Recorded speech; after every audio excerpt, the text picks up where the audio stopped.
Maithili life చూస్తే heroine cinema story లెక్క అనిపిస్తుంది. ఆ పిల్ల వాళ్ళ అయ్య తాతకాడ మ్యూజిక్ నేర్చుకుంటూ మంచిగానే ఉంది. కానీ ఆ టాలెంట్ ను చూపించేందుకు బీహార్ నుంచి ఢిల్లీకి ఎత్తుకొచ్చారు ఫ్యామిలీ. బతుకు తెరువు కోసం ఢిల్లీలో 17 సార్లు ఇల్లు మారిందట.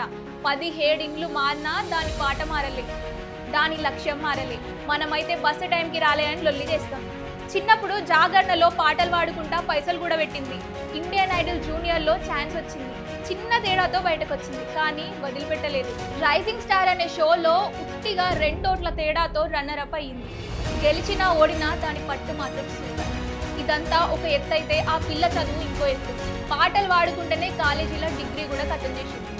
ఫెయిల్యూర్ని కూడా పక్కన పెట్టి నేర్చుకున్నదంతా దాని సంస్కృతికి తగ్గట్టు మైథిలి జానపదాలను ప్రపంచానికి పరిచయం చేసింది. అంటే మన కల్చర్ను పట్టుకొని పోతే పట్టుకుంటే బంగారం అవుతుందని ఈ పిల్ల అనుకున్నదేమో. మళ్ళా ఎప్పుడు చూసినా పాటల పిల్లే కదా అనుకునేటోళ్ళందరూ నోరెళ్ళబెట్టే షాక్ ఇచ్చింది. బీహార్ ఎలక్షన్ కమిషన్ ఆ పిల్లను ఓట్లేసే బ్రాండ్ అంబాసిడర్గా పెట్టింది. ఒక యూట్యూబ్ స్టార్ ఇప్పుడు గిట్లా ఓటేసేటందుకు అందరికీ స్ఫూర్తి. అంటే దాని అర్థమైంది, నీ పాట నీ మాట నిజాయితీగా ఉంటే నువ్వు ఎక్కడ కూర్చున్నా జనం నీయంబడే వస్తారని చెప్పింది మైథిలి. అంతా మంచిగా నడుస్తా అంటే ఇప్పుడు ఏకంగా పాలిటిక్స్లకే దొరికింది. బీహార్లోని అలీనగర్ నుంచి బీజేపీ టికెట్ మీద నిలబడ్డది. పెద్ద పెద్దోళ్లను పాత లీడర్లను మొత్తం దాటుకొని 25 ఏళ్లకే ఎమ్మెల్యే అయింది.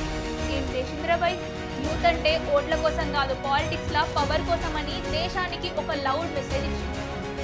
ఎమ్మెల్యే కాగానే 25 ఏళ్ల ఈ పిల్ల పెద్ద పెద్దోళ్ళ కంటే స్పీడ్గా పనిచేస్తుందని ఛాలెంజ్ చేసింది. అంతేకాదు మొత్తం తురుకొల్ల జనాభా ఉన్న కాడ అసలు నిలబడేందుకే ఎవరు ముంగటికి రాని కాడ గెలిచి అలీనగర్ పేరును సీతమ్మ తల్లి పేరు మీద సీతానగర్గా మారుస్తా అని సవాల్ చేసింది. ఆ పిల్ల పాలిటిక్స్ కేవలం పవర్ కాదు, సంస్కృతి సాంప్రదాయం మీద నడిచే పాలిటిక్స్ అని క్లియర్గా చెప్తుంది. ఇగో ఇది కథ. కష్టం పడితే యూట్యూబ్ నుంచి అసెంబ్లీ దాకా పోవచ్చని మైథిలి నిరూపించింది. ఈ పిల్ల స్టోరీ చూస్తే మనకు కూడా ఒక కిక్ రావాలి. ఏందిరాబాయ్ నీ టాలెంట్, దాన్ని చూపించేసేయ్. ఈ స్టోరీ నచ్చితే అందరికీ షేర్ చేయండి. మన యూత్కి కూడా ఇది ఒక ఇన్స్పిరేషన్ కావాలి.